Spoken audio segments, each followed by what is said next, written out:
there was a mafia hit not too far away.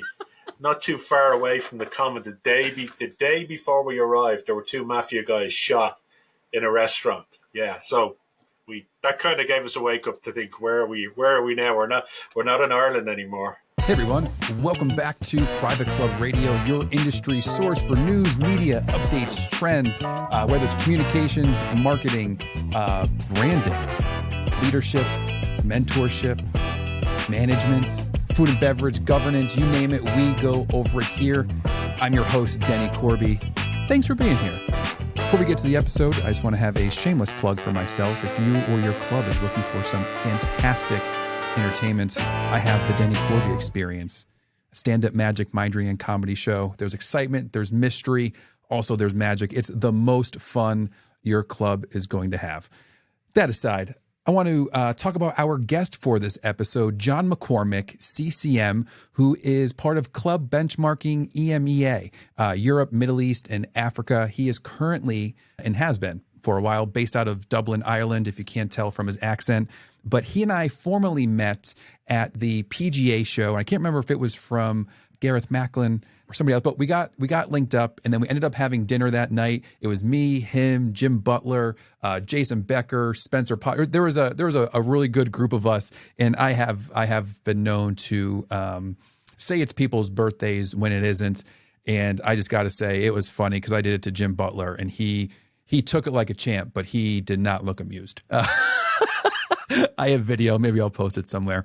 But me and John have a great talk as he has a robust background, a tremendous experience in the club and golf world, in the hospitality world, has been in it for many, many, many, many years. And I don't know why I'm saying this, but if I were to say if there was a word that sums up this episode, I think it's going to be community. Community. Because he and I chat about, my favorite question to ask is, how do you balance tradition and innovation? Because everyone's response is different and everyone takes it differently. And I think that's why I like asking it, because it is a really nice starting point and you can kind of see where people's heads go with it. But, and it's about, because to me, it's staying relevant in today's world, which I think is extremely important. But when I say community, he is so involved in the club world, drinking the juice hard. From CMAA, he has a CCM, but a huge part of this in helping grow the CMAE, and just does so much for the club and the club community. We talk about books, we talk about authors, biographies, and really how just being a part of the community and being helpful and going to and being a part of associations can not only provide valuable learning opportunities, but also to help expand your network. One of my favorite quotes is, "Your network is your net worth," which I think is fascinating. And just by who the people you keep around you and who you know. There's a really good, here's another good quote. And my dad told me this. I don't know whose quote it is, but he told me, "It's not who you know, it's who knows you." And I was like, oh, that's good. So there's two good quotes for you. There's two nuggets before the episode even starts. But I'm super excited. This is a really good episode. John's a great person. Can't wait to see him in a few weeks at CMAA conference. But I'm going to pass it over. Welcome to Private Club Radio, and let's welcome John McCormack, CCM, all the way from Dublin. Good, making sure. Okay, you're not getting any background noise from me, are you? Nope, you all good. Okay. So what time is it for you? It is 2:15 in the afternoon. Oh, that's not too bad. No, you've had time to. It's perfect. You've had time to wake up, have your coffee. Yeah. So what part of the world are you in? I am in Scranton, Pennsylvania. Yep. Scranton? So that's the office, is it? Yep. There you go. Yeah. I knew I'd heard that name. Yep. And wish I was kidding. My family used to own the paper supply company in Scranton. Okay. So like the real life office. Right. Well, the first time I landed in America well, I landed in New York, but I stayed in Philadelphia quite a bit. So I've a bit of an allegiance to Philadelphia ever since. Yeah. I'm about 2 hours north, like pretty much Okay. 2 hours to like the dot almost. Yeah. But yeah, so small world. What were you doing in Philly? Well, my aunt, this is an interesting story because my aunt was a nun, and she invited myself and my cousin. We were quite. It was 1980. We were only 14, and she invited the two of us to come over to America for the summer. So we took up the opportunity, and the two of us went. So we stayed in a convent in Philadelphia, which I didn't realize at the time, but apparently it's a pretty rough part of Philadelphia. It's quite near. It was it was quite near the stadium, so we could actually walk to the stadium. We were that close to the stadium for baseball games, and we saw one American football game. And it was years later. Somebody said, "I think it's West Philly." They said, "Whoa, you were in a really rough place." But we used to go out and play with the kids, play stickball with the kids, and all sorts of stuff. It seemed like perfectly safe to us. You know, we had a good time. Yeah, yeah, Your accent saved you. I can't possibly. have, not gonna lie. I would love to have been a fly on the wall just to see that first interaction of you two going to meet the neighborhood kids, just hearing that accent. They're probably like, "What?" Well, we arrived on the 4th of July. I remember we arrived, so we got to see fireworks, and that was really exciting for us. We'd never seen fireworks in our lives. Uh, Really? yeah, and we arrived on the 4th of July. She picked us up in New York, and we drove back down to Philadelphia, and we saw the fireworks that night. And actually, talking about rough, there were there was a mafia hit not too far away, not too far away from the common. The day before we arrived, there were two mafia guys shot in a restaurant. Yeah, so we that kind of gave us a wake up to think where are we now? We're not in Ireland anymore. You know, And this was what year? 1980. Oh, oh my goodness. So you must have found out after you landed. It's not like today, like social media, like you can get like a Oh little bit of no, information before it's no, no, you no, showed up. Welcome to America. By the way, no. where you're going, there was a mob hit. No, no, no. We saw it. We kind of saw it in the newspaper the next day, a report about it. Yeah, that's how we Oh my found out. goodness. Yeah, yeah. But good year for sports because the Phillies. We went to a number of Phillies games, and they won the World Series that year, and the Eagles made the Super Bowl. So it was a really good year for sports in Philadelphia that year. Yeah, Luck of the Irish. yeah, maybe. I don't know. So before we get started, I have a couple rapid fire questions. One, do you have any favorite books? I've just finished reading a book about one of my, not a biography, one of my heroes, a footballer. I read a lot of books about people, I suppose. Yeah. So I've just No, I finished a like book that. about one of my football. Actually, we might talk about that because they say never meet your heroes, and I got to know this guy through the golf industry. I grew up watching this guy. It'd be a little bit. I don't know who's your sporting hero. It'd be a little bit like you watched as a kid, you watched Tom Brady win the Super Bowl how many times, and then you get to meet him at a club dinner. He gives you his mobile phone number. You end up playing golf with him, going to games with him, and he brought out an autobiography at the end of last year, which I've just finished reading. And how cool is it that I get to text him and say, "Hey, I've just read your book. Congratulations, it's really good." You know, how cool is Yeah. that? You know, yeah. So this was an instance where meeting your hero was actually a good Oh, thing. really good. This guy's a really good guy. Yeah, yeah. He would have been. I mean, look, I'm biased because I'm a big fan, but he would have been pretty close to somebody like Messi and Ronaldo back in the '80s. Yeah, he was that good. That's cool. Yeah. Yeah, I've been a big biography type of book reader lately. I started Elon's book by Walter Assayas. I can't pronounce his last name, but Right. it's so thick. It's taken me since like Christmas. But what's nice is it's actually just put it down for a bit because it's really like I don't want to say shorter stories, but it's like a as like a progression, just like shorter stories. He interviews people. He's interviewed Elon and like his lovers, his family, and all of that. So it's a really well put together book, but it's just massive. And I just started reading the book about Mike Bloomberg. from Bloomberg Media and stuff in New York. But yeah, I've been on a big bio kick also. Yeah, and I'm immersed in golf. Like I play golf or read golf books. I like John Feinstein, those kind of books about the tour. And again, they're about the tour and about people. And a book I kind of tend to go in and out of is The Art of Happiness with the Dalai Lama. That's kind of a calming influence for me sometimes, just to read. So I like his approach and the way he talks about the world and people. Yeah. And what was the book called? The Art of Happiness. I'll add that to my ever growing Amazon wish list Yeah. slash I don't even know what.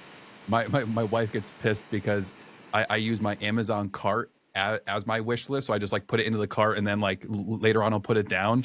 And she's just like, when are you going to read all these books?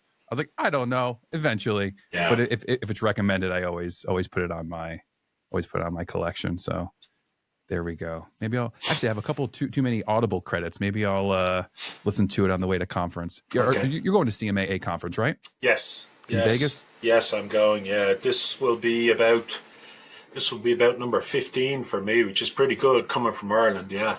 Yeah. That's a hike. Yeah. And So there's no direct flights to Vegas, right? Where do you go? Ireland to no, New York, Vegas? there's a number of ways of getting there. On this occasion, we're actually going through Philly. Actually, we go through Philly on the way over and Chicago on the way home. Yeah. Okay. But there are a number of Okay. ways to do it. Like I've been in Vegas perhaps more times than I should have been, and we've gone a number of different. Like you can go San Francisco and down. You could go LA. You could go fly to London, and then there's direct from London to Vegas. We've done that a couple of times. Oh snap. Yeah. Okay. So yeah, that's actually that makes total sense. London and Vegas are both in Ireland are pretty big. That makes sense. The only problem is psychologically when you're coming home, you're flying. I'm flying over Dublin on the way to London, and then you got to land in London and hang around for a couple of hours to fly back again. You know the way you've just come. You know. Yeah. Yep. So there used to be an American flight from Scranton to Philly. Yeah. It's like a 2-hour drive. It was no lie, like a 15-minute flight. There was no drink service. As soon as you got up to altitude, all right, we're now going to start our descent. It was the quickest flight. I don't even know why they had it, but the pandemic, they ended up stopping it. But it was funny because a couple of times I just got stuck in Philly, because usually I would go through Charlotte or something else, and I would just be sitting in Philly for 2 or 3 hours. And I'm thinking to myself, I could have been home. Like I'm so close to home. There was one time I was really frustrated. So I made a Facebook post. I don't know if I did like an Instagram, story or a Facebook story, but I was like stuck in Philly trying to get home. And one of my buddies landed in Philly and that was his final destination. He was driving back up home and he goes, I can give you a lift. I was like, I'm in. So I just ditched my last flight and just booked it up home. But yeah. So let's get a 30,000 foot view because you have an amazing background. What got you to where you're at today? So let's take maybe 3 minutes. I'm going to put a timer on. I'm going to give you 3 minutes. What got you to where you're at today, to 2024? Okay, so I qualified as an accountant way back in the dark ages. 88, I actually qualified. Got married to Siobhan in 90. And on the day we were married, believe it or not, we had no jobs and nowhere to live. We decided we were going to travel the world. We gave up really good jobs in Dublin during a recession. So maybe not the smartest thing to do. But we were going on honeymoon to St. Lucia in the Caribbean. And a recruiter had remembered that I told him that. And he called me about 3 weeks before the wedding and said, Price Waterhouse in the Eastern Caribbean are looking for accountants. Will you do an interview? And I initially said, not a chance. I'm not going to do an interview on our honeymoon. It's not going to happen. Eventually, he kept at me. Please, come on, do this interview. It'll only take an hour out of your holiday. So we ended up, one of the partners from Price Waterhouse came to our hotel. We sat around the pool having a cocktail. His kids played in the pool while he chatted to us.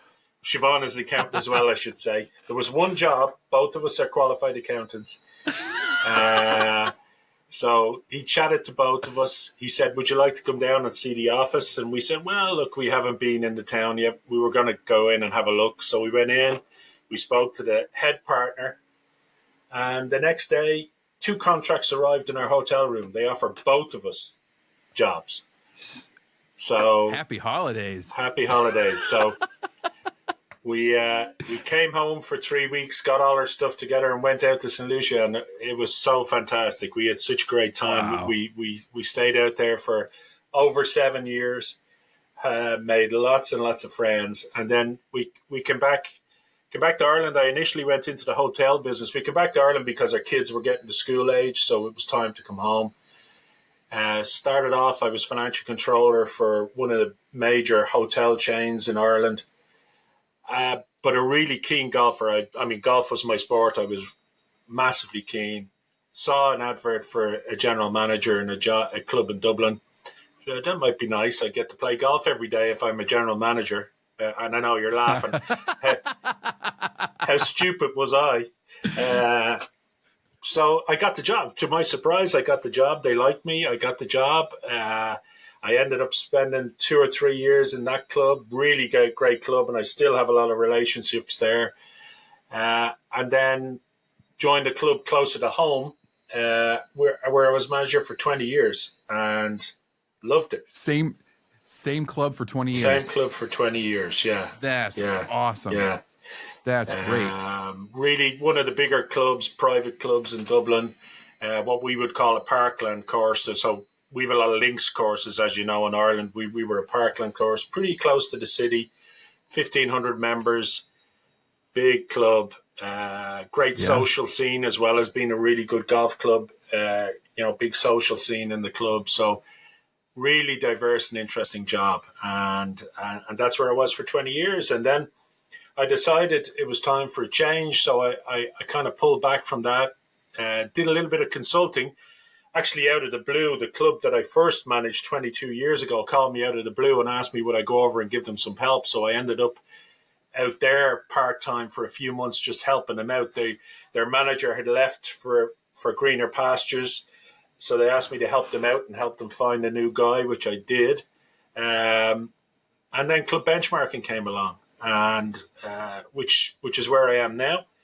And I have to say the team at Club Benchmarking are fantastic, particularly, Ray Crone and Jim Butler, who we've got to know really well. They're now with myself and James in the European company. And we're loving it. We're loving, helping clubs to, and helping general managers and clubs. That's what we do. And it's fantastic to still be involved in this great industry for me. Yeah.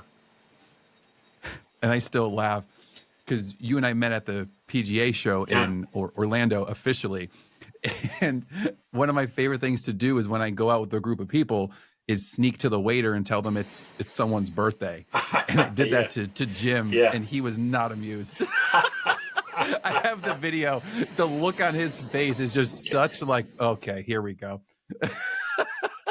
I thought he took it like a trooper. I thought he played it out. He played it out really well. Yeah. Well, it was funnier because the night before I did it to Gareth. Yeah. And he played right in. He was having a field day. It was just so funny just watching the difference. Jim was still great, but I think it was funnier because like the waiter I think clearly knew, and he was just trying to get us out of there. But so for people who don't know, what is Club Benchmarking? So Club Benchmarking started 15 years ago in the States. They represent over 1,000 clubs now in the States. We also have a presence in Australia where there's over 100 clubs represented. And early last year, we started what we're called Club Benchmarking EMEA, Europe, Middle East, and Africa. So myself and James, who's also an ex-club manager from a club in Dublin, he managed his club for about 14, 15 years. We are the European presence along with Jim Butler and Ray Cronin as the other directors in our European company. So Club Benchmarking does a number of things. As it says on the tin, it started with benchmarking. Basically we're data analysts, for want of a better word. We collect data relative to clubs, and only clubs, all types of clubs, golf, yacht clubs, tennis clubs, city clubs. And we collect data.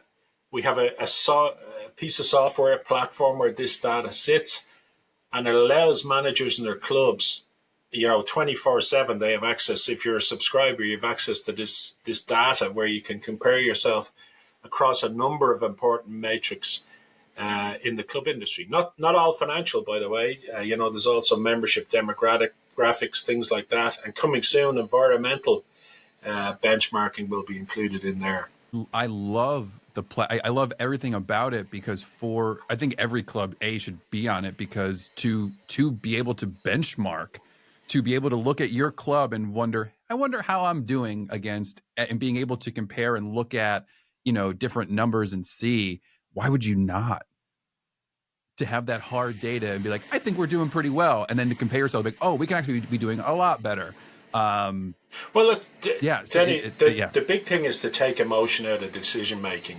Too many clubs, they make decisions with emotion. They sometimes manage through fear. We're afraid to make a decision because the members might be upset. Data really gives you some important information where you can make data-driven decisions.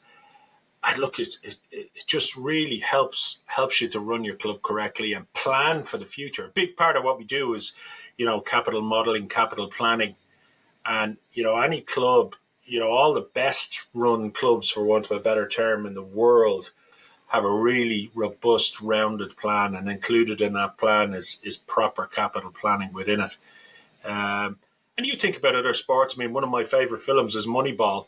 And you'll know that. And those guys, they use data. They took emotion out of their decision making and used data. There's one of the major sports clubs in the world. There's soccer teams in England now doing the same thing. They're data driven decisions. It works for them, and it definitely works in the club industry, I can tell you. How do you keep?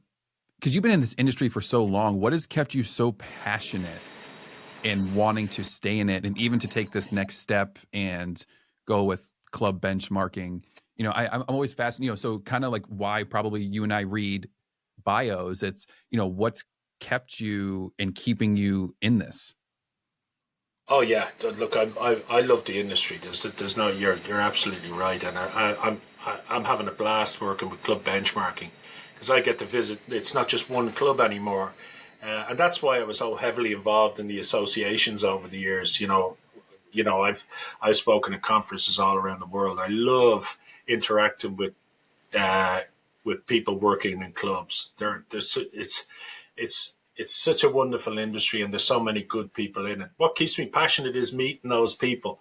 I don't profess to know everything, so I'm learning every single day when I go to these conferences and meet people. We met, I'm sure, like me, you met lots of interesting people at the PGA show recently, and Oh yeah. we're learning. There's lots of them, and then working with teams. I grew up playing team sports, and I love interacting with teams and helping people within those teams to develop.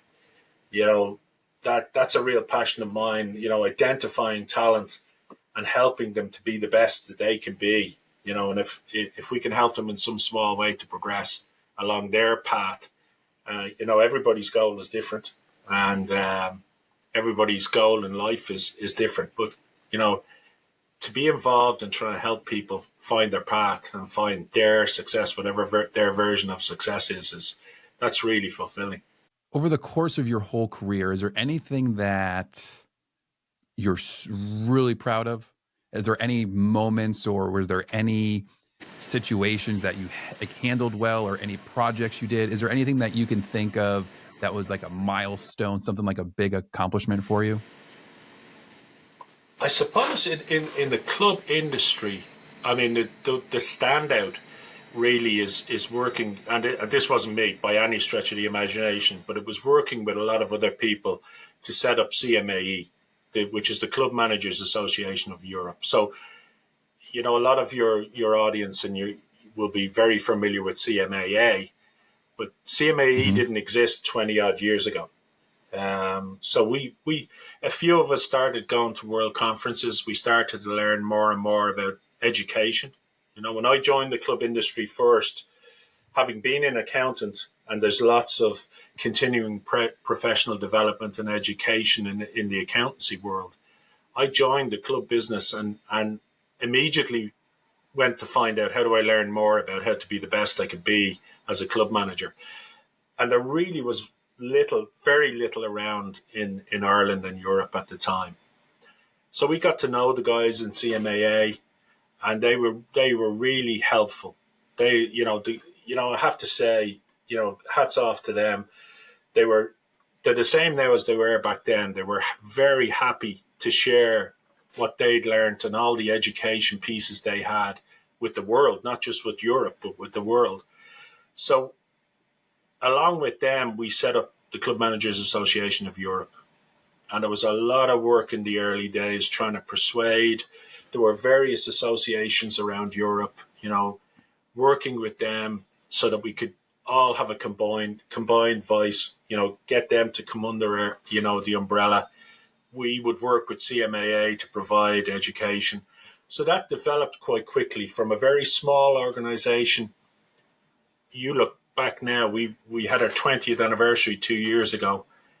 We now have education weeks. We call them management development program. You call them BMI in the States. There's almost one a week going on in Europe now. Hundreds and That's awesome. hundreds of delegates going through that program. Myself and a few others, we were what we would call the founding members of CMAE. Along with, I think it was 6 others at the time, we were the first CCMs in Europe, which was another major milestone. Working with Joe Perdue and others back then to bring CCM to Europe was a huge achievement for all of us. And to look back now, CME is just growing. It's growing, and it's huge. And that, to me, that's been fantastic for not just myself, but everybody else who's been involved in that road. It's fantastic to see. Yeah, great achievement for all of us. You've mentioned a few, and then I've also done my own research, but you've been involved in a lot of different associations. Why? Like why put in all that hard work? Why keep doing it? Because, look, I get something out of it. There's a personal piece where I'm learning every day. If I go on an MDP now, a lot of the time when I go on these education weeks, I'm now presenting. I'm not a delegate anymore. I'm now presenting, but I'm still learning. I did one in London, which is at the, MDP 1 is the kind of the initial start along the road to CCM. A lot of young up and coming, like in that room on that day, there was everything from a financial controller through to a server in a restaurant and everything in between. And the energy in that room was just phenomenal. I think I got more from that session where I presented than they probably got from me, if I'm honest. I just came out, I was buzzing when I came out of that. So why do I keep doing it? Hopefully I'm passing on some knowledge to others when I do it. I've been president of the European Association way back. I was president of the Irish Association only recently, and proud to do that during COVID. It actually was. Look, it's a combination of learning, giving something back, which is important to me, and continuing to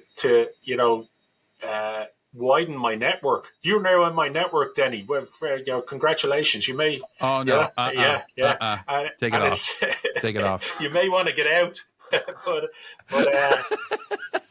every time I go to one of these things, I add a few people to my network, and it's so wonderful to know all these people. It really is, and I get a huge kick out of it, and hopefully I give back as much as I get. That's the hope, One of my favorite questions I've indirectly started asking is, now I've just flat out asked it, is, since we're in 2024, you've been in the club world for so long. Moving forward and just things in general, how do you see clubs balancing innovation and tradition? Listen, you keep saying I'm in the industry so long. I still look at myself in the mirror and think I'm one of the newbies, one of the young guys, but you're probably right. I'm one of the old guys now. It's not a bad thing. You've been in granted, you are only 30, so Well, you've been in it for that's true. since you were 10. I wish. Look, tradition and innovation. It's a good question. It's a question that's asked all the time, isn't it? And there's a place for both. I mean, let's make that clear from the start. There's still a place for both. What is it? The opening lines to Augusta every year is a tradition like no other, or something like that. I think Jim Nance starts with every year. But you know, while we all can't be Augusta National, they've embraced innovation as well as maintaining tradition, and there's a perfect example of how they can work hand in hand.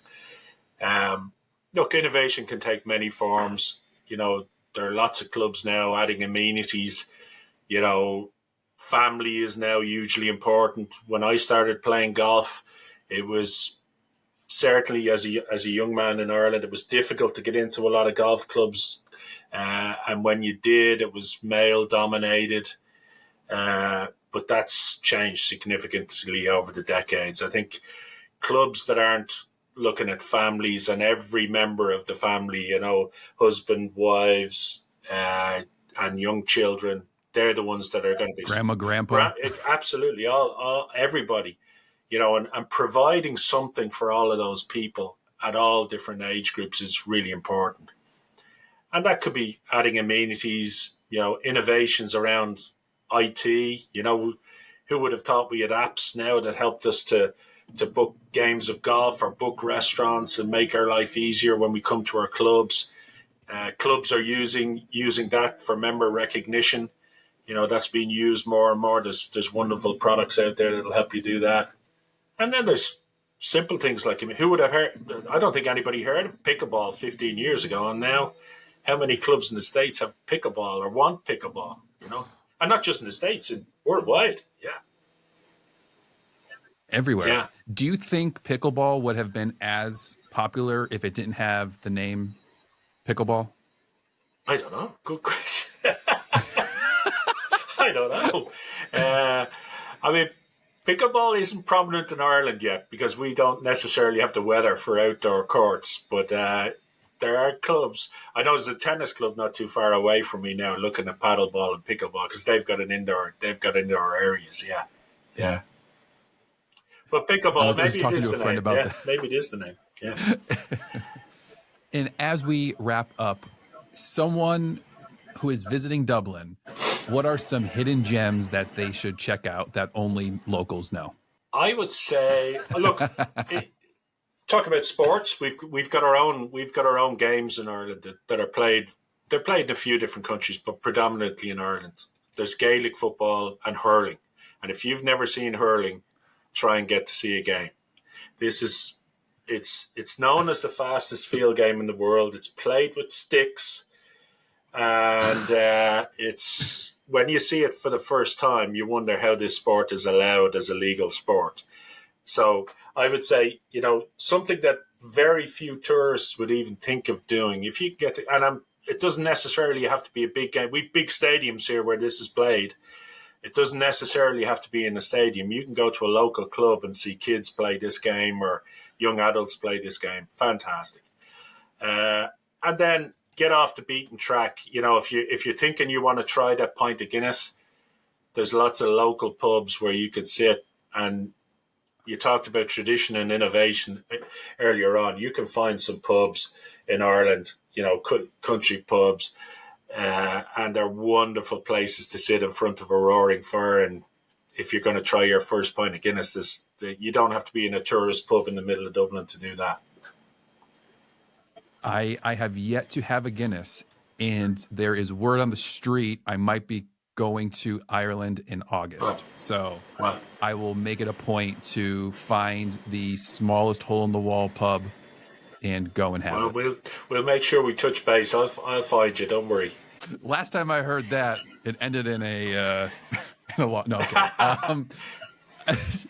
John, it was so nice having you on. Thanks for coming on, spending some time, sharing some knowledge. Really appreciate it. It was fantastic meeting you in PGA, and can't wait to see you in Vegas. Well, I see you there. Look, it's really honoured that you asked me to do this. Very exciting for me, and great to see you again. Hope you all enjoyed that episode. I know I did. Thank you so much for being on, John. Really, really, really was a lot of fun. I truly enjoyed the conversation. As you all know, if you enjoyed it as well, you know what I'm going to do? I'm going to ask you to give it some love, share it with a friend, a colleague, share it with an enemy too. Why not? If you haven't already, wherever you're consuming the content, whatever platform, giving it a review, a rating, always means the world, and it helps the algorithms, and we all know how important the algorithms are. But so if you're enjoying the content, please do that. If you haven't done so already, sign up for our newsletter. We're putting out a ton of content. We send you a 1 weekly recap of all the stuff that we're putting out there. Some of it may be relevant to you, some may not, but we hope you are consuming the stuff that is. Well, that is this episode. Until next time, I'm your host, Denny Corby. Catch you on the flippity flip.